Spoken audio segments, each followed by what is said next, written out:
Hello hello hello. Morning from Delhi. It is not a good morning क्योंकि बहुत pollution है और इसीलिए गौर फरमाएं। और इसीलिए मैं निकल रहा हूँ एक छोटी सी राइड पर। दिल्ली से निकल के मैं जा रहा हूँ नैनीताल। वैसे तो बहुत फेमस हिल स्टेशन है और दिल्ली से बहुत नज़दीक भी है, पर जिनको नहीं पता उनको बता दूँ। दिल्ली से नैनीताल की दूरी है 300 किलोमीटर नॉर्थ की तरफ।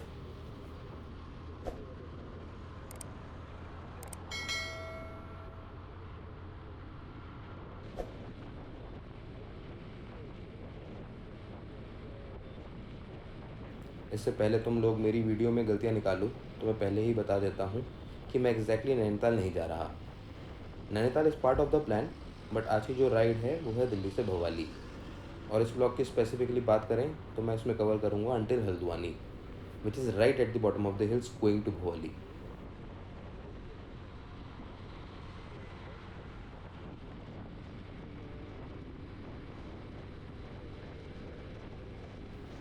अब तुम सोचोगे ये भोपाली कहाँ है, तो ये जान लो कि भोपाली पड़ता है हल्द्वानी भीमताल मुक्तेश्वर रोड पर। बहुत कंफ्यूजिंग है राइट? रॉन्ग। भोपाली से नैनीताल की दूरी है मात्र 9 किलोमीटर की। ये नैनीताल बेल्ट में ही आता है, बट अलग रूट पर। अगर आप नैनीताल जा रहे हो तो ज़रूरी नहीं भोपाली होकर जाओ। ये एक रेसिडेंशियल जगह है और मुक्तेश्वर धाम से पहले एक बड़ा कस्बा जहाँ ज़रूरत के सब सामान आसानी से मिल जाता है। बाकी वीडियो पर बने रहो तो समझ जाओगे। भोपाली जाने का रूट सीधा सीधा है। दिल्ली से निकलो, मेरठ एक्सप्रेसवे ले लो अगर ड्राइव कर रहे हो तो। मेरी तरह राइड कर रहे हो तो एक्सप्रेसवे के पैरेलल जो रोड जा रहा है वो ले लो। ये बताना इसलिए ज़रूरी है क्योंकि दिल्ली मेरठ एक्सप्रेसवे पर टू व्हीलर्स अलाउड नहीं है।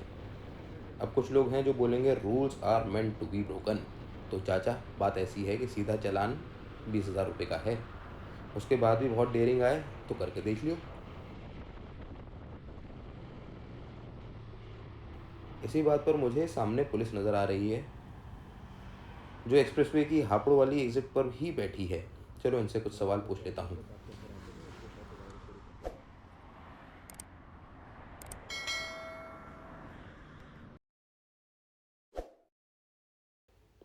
बात हो गई। दिल्ली मेरठ एक्सप्रेसवे पर two wheelers are strictly prohibited, अर्थात आपके अपनी दुई पहिया नहीं चला सकते।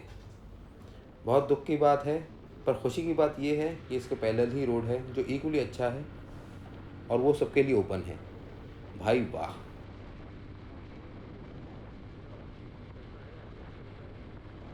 मुद्दे की बात पर आते हैं। इर्रिस्पेक्टिव आप ड्राइव कर रहे हो या राइड कर रहे हो, आपको मेरठ नहीं जाना, बट ये वाला रूट लेना है और इसको एग्जिट करना है हापुड़ वाले डाइवर्जन पर। हापुड़ वाला रोड लेना है। हापुड़ वाला रोड लेने के बाद आपको सिटी में नहीं जाना, पर बाईपास ले लेना है जो तुम्हें ले जाएगा अमरोहा, उसके बाद ब्रिज घाट और फाइनली पीतल नगरी मुरादाबाद। अमरोहा वाले रास्ते में साइड पर बैत की लकड़ी के सामान जैसे कि स्टूल, चेयर, टेबल, रिक्लाइनर और बतेरा घर सजाने का सामान मिलता है। हौले हौले आगे की तरफ बढ़ोगे तो मिलेगा शिवा ढाबा, जो किसी को नहीं पता कौन सा वाला असली है, बट सभी का टेस्ट एक सा है, एवरेज दैट इज़। कोई मामा का है, कोई चाचा का है, कोई भाई का है, कोई भतीजे का है, शायद मौसा मौसी का भी है। मुद्दे की बात पर दोबारा आएंगे, पर अभी ये बताना ज़रूरी है कि जो अब रास्ता बन गया है वो तो एकदम झकास।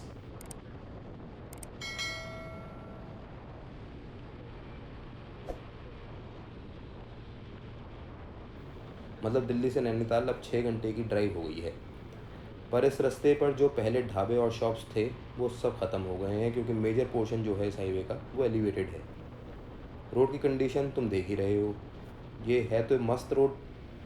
मेरी बाइक एक बेसिक बाइक है, पर इस पर भी I am feeling comfortable, confident, और राइड बिल्कुल स्मूथ है क्योंकि कोई बम्प नहीं, क्रेटर नहीं, ब्रेकर ऐसा कुछ भी नहीं है। अभी शिवा ढाबा की बात करते करते मेरे को थोड़ी भूख लग गई है। यहाँ से पहले आगे ब्रिज घाट आएगा जिसको गढ़गंगा भी कहा जाता है, और फिर उसके बाद आएंगे कुछ खाने लायक आउटलेट जैसे मैकडोनल्ड्स। अब तुम्हें लग रहा होगा कि मैं मैकडोनल्ड्स ही जाऊँगा। जी नहीं, मैं खाऊँगा हल्दीराम्स का स्पेशल मसाला डोसा, और इसके पीछे भी एक वजह है। वजह बताने से पहले ये बता दूं कि मैं सुबह 7 बजे घर से निकला था और निकलने से पहले बस पानी पिया था। उसके बाद मैंने एक छोटा सा ब्रेक लिया निज़ामुद्दीन ब्रिज पर, जैन चिकंजी वाली शॉप पर, जहाँ से ये ब्लॉग शुरू हुआ है। इस ब्रेक पर मैंने पी चाय, हेलमेट पर कैमरा को करा एडजस्ट और फिर करा ब्लॉग शुरू। तो अब काफ़ी टाइम हो गया है और मुझे लगता है कि अब कुछ खा लेना चाहिए। अब खाने के लिए खा सकता हूँ फुल मील भी, जैसे कि butter naan with dal makhani etcetera. But ऐसा खाना मैं राइड पर अवॉइड ही करता हूँ, क्योंकि हैवी खाने के बाद राइड का एक्सपीरियंस बर्बाद हो जाता है। नींद आती है, बॉडी पेन करती है और फिर सिर्फ डेस्टिनेशन का इंतज़ार रहता है और इंसान जर्नी भूल जाता है।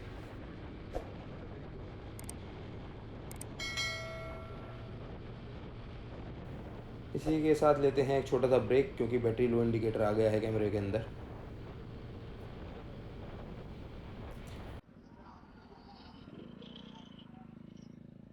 बैटरी खत्म हो गई थी। अब दोबारा से न्यू बैटरी लगा के स्टार्ट करा है। यहाँ पे रुके थे, हल्दीराम्स पे डोसा खाया। अब यहाँ से निकलते हैं। ये खड़ी अपनी बाइक।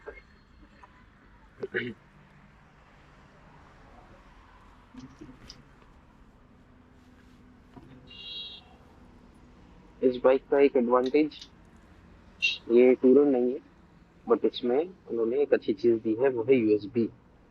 एक बैटरी पैक डाला बैग में, यूएसबी लगाई और it is good to go. जब तक ये बैटरी चल रही है, जब तक दूसरी बैटरी चार्ज हो जाएगी। अब यहाँ से निकलते हैं।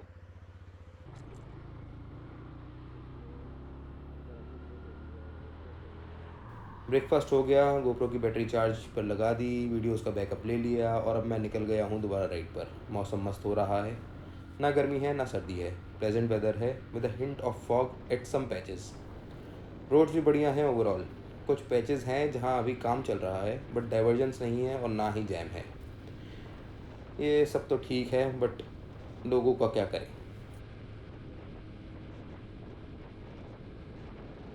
एक बात तो है, रोड्स जो हैं वो पेडेस्ट्रियंस और बाइकर्स फ्रेंडली नहीं हैं।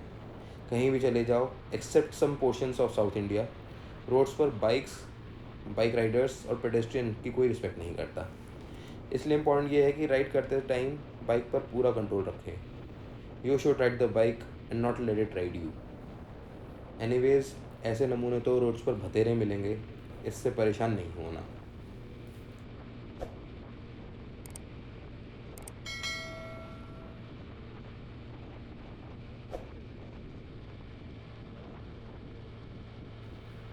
अब आते हैं मुद्दे की बात पर, और वो है रास्ता, रूट। तो जैसा मैंने पहले बताया था, दिल्ली से निकलकर मैं पहुंचा हापुड़, वहां से पहुंचा अमरोहा, फिर एक ब्रेक लिया ब्रेकफास्ट के लिए, और अब मैं पहुंचने वाला हूं पीतल नगरी मुरादाबाद। मुरादाबाद से नैनीताल जाने के दो रास्ते कटते हैं। एक है स्वार से तांडा होते हुए, जो और फिर कालाढूंगी से चढ़ाई करते हुए पहुंचाएगा आपको नैनीताल। ये सीधा सीधा रास्ता है जो यूजुअली ज़्यादातर लोग लेते हैं, बट मैं इस रास्ते से नहीं जाऊंगा। मैं जाऊंगा मुरादाबाद से रामपुर और वहां से लूँगा बाईपास रोड, जो रुद्रपुर और बिलासपुर जैसे डेस्टिनेशंस को आउट कर देगा और मुझे सीधा ले जाएगा पंतनगर। पंतनगर से एक मस्त वाला रास्ता है जो हल्द्वानी तक जाता है, और वहाँ के लिए भी मेरे पास एक सरप्राइज़ है। वहाँ पहुँचने तक के लिए आपको उसका वेट करना पड़ेगा।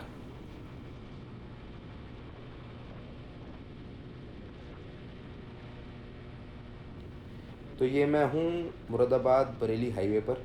अभी थोड़ी देर में मैं लूँगा रामपुर वाला एग्ज़िट और वहाँ से मैं निकलूँगा रामपुर के रेलवे स्टेशन और बस स्टॉप की भीड़ में से होता हुआ रुद्रपुर बाईपास रोड के लिए।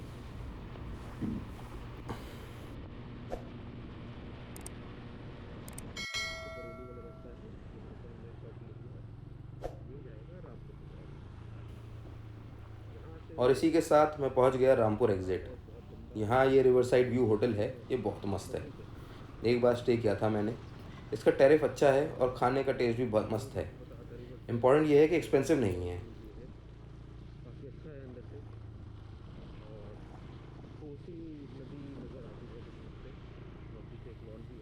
ये रास्ते पर अभी काम चल रहा है और शायद आने वाले टाइम में रामपुर भी ना जाना पड़े।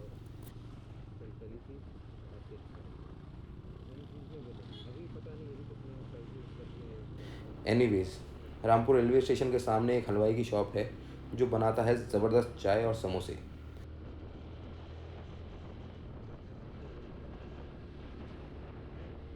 बट इस टाइम दिन के वहाँ रुकना पॉसिबल नहीं होगा क्योंकि बहुत भीड़ है इस रोड पर ऑलरेडी।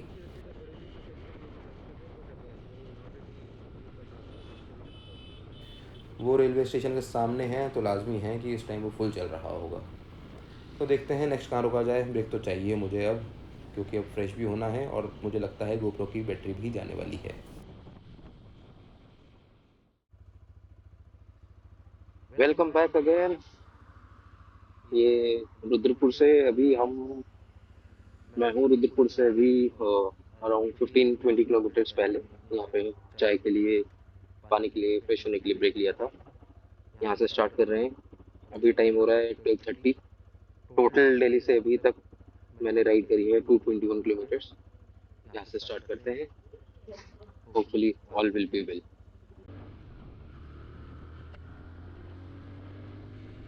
सही टाइम पर ब्रेक ले लिया था।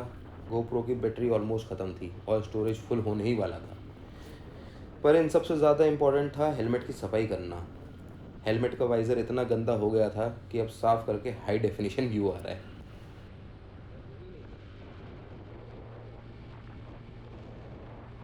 और व्यू की बात करें तो हाईवे मस्त है, पर कुछ सेक्शंस में काम चल रहा है, तो इम्पॉर्टेंट ये है कि आप रिस्पॉन्सिबली ड्राइव करें या राइड करें। साइड पे खेत खलियार का व्यूज़ बहुत मस्त है और हवा साफ़ है। वेदर इस टाइम थोड़ा गर्म हुआ है, but not to a point जहाँ मुझे अनईज़ी फील होने लगे। ये रास्ता हौले हौले मुझे लेकर जाएगा पंत नगर, और उसके बाद एक खूबसूरत रास्ते होते हुए मैं पहुँचूँगा हल्द्वानी की तरफ।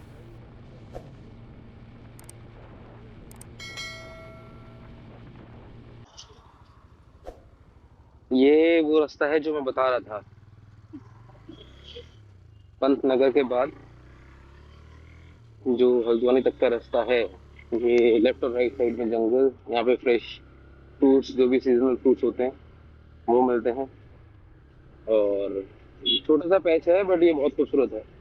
यहाँ पे यूजुअली जिस टाइम पे मैं आ रहा हूँ उस टाइम पे यहाँ पे जैम मिलेगा, बट ये जैम थोड़ा ही होगा। हाँ राइट, ये यहाँ पर फाटक है, रेलवे क्रॉसिंग है, तो यहाँ तक का ही जैम होता है, उसके बाद से खुल जाता है। ये रास्ता मेरे को बहुत पसंद है। इस रास्ते में एक फ्रेगरेंस आती है जो 12 महीने सेम रहती है। कुछ लोग कहते हैं मॉइस्चर की है, कुछ लोग कहते हैं प्लांट्स की है या ट्रीज़ की है। जिस चीज़ की भी है बहुत मस्त। ये रोड सिंगल वे है, बट बहुत ही हसीन है। इसके दोनों साइड बड़े बड़े ट्रीज का कवर है, तो सनशाइन मुश्किल ही रोड तक पहुंचती है। इसी वजह से यहाँ का temperature is slightly lower than normal. इसी बात पर मैं थोड़ा इस सेक्शन को एंजॉय करता हूँ। आप भी मेरी आवाज़ से थोड़ा ब्रेक ले लें और सुने विंड ब्लास्ट। इसी के साथ टाइम आ गया है कि आज के ब्लॉग को एंड करने का। नेक्स्ट ब्लॉग में there is a surprise element जो इम्पॉर्टेंट है, क्योंकि उसके बारे में कोई नहीं बताता। तो देखें आप ये व्यू और वेट करें नेक्स्ट ब्लॉग का। Until then bye bye.